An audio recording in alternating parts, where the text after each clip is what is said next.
अस्सलाम वालेकुम।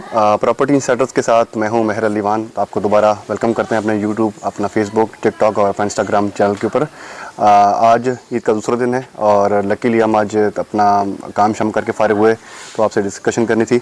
हमसे अभी काफ़ी लोग ये भी सवाल करते हैं कि प्रॉपर्टी में एंटर टाइम और एग्ज़िट टाइम वो क्या होना चाहिए। देखिए, बेसिकली हम जब भी कोई भी बिज़नेस स्टार्ट करते हैं तो फ़र्स्ट ऑफ़ ऑल हमें एक चीज़ का एक्सपीरियंस नहीं होता। हमने भी ऐसे ही अपने उस्तादों से काम सीखा या अपने एक्सपीरियंस से काम सीखा या लोगों के एक्सपीरियंस से काम सीखा कि रियल एस्टेट या कोई भी कारोबार है उसका एक प्रॉपर टाइम होता है जब चीज़ें मैच्योर होती हैं, तो उसको हमने सेल कब करना है और परचेज़ कब करना है।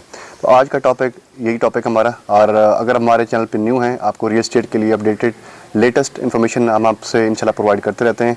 और अल्हम्दुलिल्लाह जो लोग हमारे साथ मुंसलिक हैं, अल्लाह का बहुत शुक्र है कि उन्होंने हमसे काफ़ी ज़्यादा हमसे फ़ायदा हुआ है और हमें भी डेफिनेटली इस चीज़ का बहुत फ़ायदा होगा।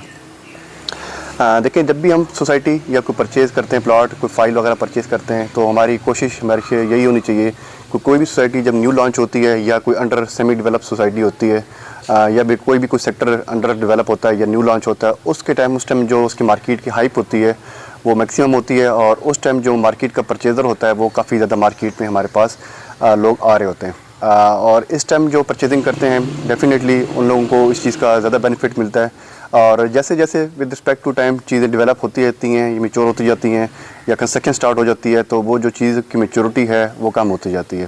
तो फर्स्ट ऑफ़ ऑल हमने अपनी जो रियल एस्टेट में या कोई भी अपनी लाइफ के हैं या ख़ास तौर में आपको बात करूँ प्रॉपर्टी बिजनेस में, हमें अपने गोल सेट करने पड़ते हैं। गोल सेट करने से मुराद ये है कि मिसाल के तौर पे मैंने आपको मिसाल दूं कि कोई भी प्रॉपर्टी हमने ली है, मिसाल के तौर पे कुछ 70 लाख रुपीज़ की ली है, तो हमने इसको टारगेट सेट करना है कि हमने इसको 50 लाख रुपए कमा के या जब डबल हो जाएगी हमने इसको सेल आउट कर देना है, चाहे वो 1 साल के अंदर हो, चाहे वो 2 साल के अंदर हो या वो 3 साल के अंदर हो। तो बेसिकली होता यही है कि जब हम प्रॉपर्टी परचेज़ करते हैं तो जब हवा ऊपर की तरफ होती है तो लोग समझते हैं कि यार अभी इसने मज़ीद ऊपर जाना है, मज़ीद ऊपर जाना है। लेकिन क्योंकि बेसिकली एक हवा होती है जो हाइप क्रिएट होती है, वो उस टाइम हमें फ़ील हो रहा है कि चीज़ें काफ़ी ज़्यादा बेहतर होंगी, लेकिन ऐसा नहीं होता। वो कुछ हवा अरसे बाद वो हवा रुक जाती है और वो प्राइसेस नीचे आ जाती हैं। तो बेसिकली अपने टारगेट सेट करें। अगर मिसाल के तौर पे आपने कहा जी मैंने 1 करोड़ के साथ 50 लाख रुपए कमाने हैं, तो जब आप 50 डेट पे पहुँचे आप उसको सेल आउट कर दें, अनलेस अनटिल कि आपने घर ना बनाना हो, वो एक और चीज़ है। लेकिन अपनी इन्वेस्टमेंट की जो है एक कंसल्टेंसी है या इन्वेस्टमेंट की टिप है, आपने उसको एग्जिट करना है। और वो प्रॉपर टाइम एग्जिट तब होता है कि जब मार्केट अपने फुल पीक पे होती है और जब इस टाइम मार्केट में परचेज़र बहुत ज़्यादा आना शुरू हो जाए तो आप उसको सेल आउट कर दें। बात करूं जो मैच्योर प्रॉपर्टीज़ होती है, मिसाल के तौर पे मैं आपको एग्जांपल दूं, DHA 2 हो गया, DHA हमारे पास 1 हो गया, ये हमारे पास इस्लामाबाद की बात कर रहा हूँ। ये काफ़ी मैच्योर प्रॉपर्टीज़ हैं। यहाँ पे जो एंड यूज़र है वो हमेशा प्रेफर करता है घर बनाने के लिए, लेकिन इन्वेस्टर्स जो देखता है वो देखता है कि यहाँ पे अभी सेमी डेवलप है, DHA 4 हो गया, DHA 5 हो गया, DHA 3 हो गया। तो इस टाइम यहाँ पे इस्लामाबाद की बात करूँ तो यहाँ पे चांसेस काफ़ी ज़्यादा होते हैं प्रॉपर्टी ग्रेड बढ़ने के। तो इसीलिए हम रिकमेंड यही करते हैं कि मैच्योर प्रॉपर्टीज़ में इन्वेस्टमेंट ना करें, क्योंकि वहाँ पे जो मार्जिन होता है वो काफ़ी कम होता है। अब वहाँ पे अगर आप प्लॉट लेते हैं, आपको कम से कम वहाँ पे इस टाइम जो प्लॉट मिलता है 3 करोड़ से 3.5 करोड़ तक जो है वो प्लॉट मिलता है। उसमें इन्वेस्टर्स के लिए कोई वहाँ पे चीज़ बाकी नहीं है। तो इसीलिए सेमी डेवलप या जो है अभी स्टार्टिंग वाली प्रॉपर्टीज़ में आप जाएँ, उस पर आप एग्जिट करें और प्रॉपर टाइम पे आप एग्जिट करें, अपना टारगेट सेट करें। जब आपका टारगेट मीट हो जाए, 50 लाख हो, 60 लाख हो, आप उससे एग्जिट कर जाएँ। एक और बात जो मैं सब डिस्कस करना चाहूँगा कि मिसाल के तौर पे मैं आपको DHA कोटा की एग्जांपल दूं। मैंने अपने कुछ क्लाइंट्स को अर्ली बर्ड की फ़ाइल की जो रिकमेंडेशन दी थी, और जब ये बहुत ज़्यादा हाइप क्रिएट हुई थी कि अर्ली बर्ड की बैलेट होने जा रही है, आप यकीन माने मैंने उनको 295 की भी ऑफ़र दी हैं।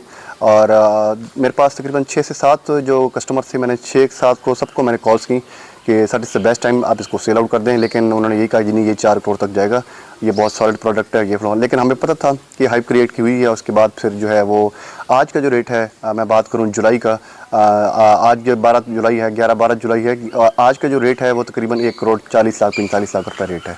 तो आप इससे अंदाज़ा लगाएं कि उनको इस चीज़ से तकरीबन 1 करोड़ 25 से 30 लाख रुपया नुकसान सिर्फ इसलिए हुआ कि उन्होंने इस चीज़ को समझा कि ये बहुत ज़्यादा ऊपर जाएगी। आल्दो कि उन्होंने फ़ाइल जो ली थी वो तकरीबन 50 लाख 60 हज़ार लाख रुपए की जो ली थी, 27 प्लस 23.5 लाख रुपया, तो वो चीज़ काफ़ी नुकसान हुआ उनको। और इसी तरह मैं लोकेशंस की बात करूं, जब 140 का रेट था मैंने भी काफ़ी लोगों को रिकमेंड किया कि ये बेच दें, लेकिन वो आज का जो रेट है वो 80 से भी नीचे जा रहा है। तो विद इन 2 मंथ्स ये नुकसान हुआ। आपको मार्केट में जब आपने रियल एस्टेट करनी है तो आपको एक ज़बरदस्त किस्म का आपको कंसल्टेंट चाहिए। आपको उस चीज़ को लोग समझें कि जो चीज़ मार्केट में 24 घंटे से काम कर रहे हैं वो उस चीज़ को बेहतर समझते हैं। उनका काम है आपको प्रॉफिट प्रोवाइड करना। तो हमेशा अच्छी कंसल्टेंसीज़ को आप कंसीडर करें, और हमारी कोशिश भी ये होती है कि अपने इन्वेस्टर्स को सही टाइम पे मैक्सिमम एग्जिट भी करवाएं और एंट्री भी करवाएं। एंट्री टाइम मैंने आपको बता दिया, कोई भी चीज़ जब डेवलप हो या सेमी डेवलप हो तो उस चीज़ में आपको इसको एंट्रेंस करें। और बात मैं करूँ कि कोई भी हमारे पास सोसाइटी है उसमें जो शुरू के 2 से 3 साल होते हैं वो क्रूशल्स होते हैं, वो स्टार्ट में अच्छे होते हैं। उसके बाद देखें, अगर मैं बात करूं सिर्फ DHA कोयटा की या मुल्तान की, तो जैसे जैसे टाइम गुजरता है आप देखें साल बाद 2 साल बाद नए प्रोजेक्ट लॉन्च होना शुरू हो जाते हैं। जब नए प्रोजेक्ट्स लॉन्च शुरू होते हैं तो डेफिनेटली जो पुराने प्रोजेक्ट्स हैं उनमें से इन्वेस्टर्स का जो कंसर्न है वो कम हो जाता है। तो हमेशा कोशिश ये कीजिए कि राइट टाइम पे एग्जिट करें और राइट टाइम पे एंट्री करें, अपना प्रॉफिट टारगेट मार्जिन सेट करें, हमने इसके एग्जिट हो जाना है, इसी में आप सबको फ़ायदा होता है। तो आपको थैंक यू सो मच। आप मेरी वीडियो को ज़रूर लाइक कीजिए, सब्सक्राइब कीजिए, शेयर कीजिए, और ये व्हाट्सएप कॉन्टैक्ट नीचे दिया हुआ है, किसी भी टाइम मुझसे सेल परचेज़ के लिए वाला रब्ता कर सकते हैं। Thank you so much.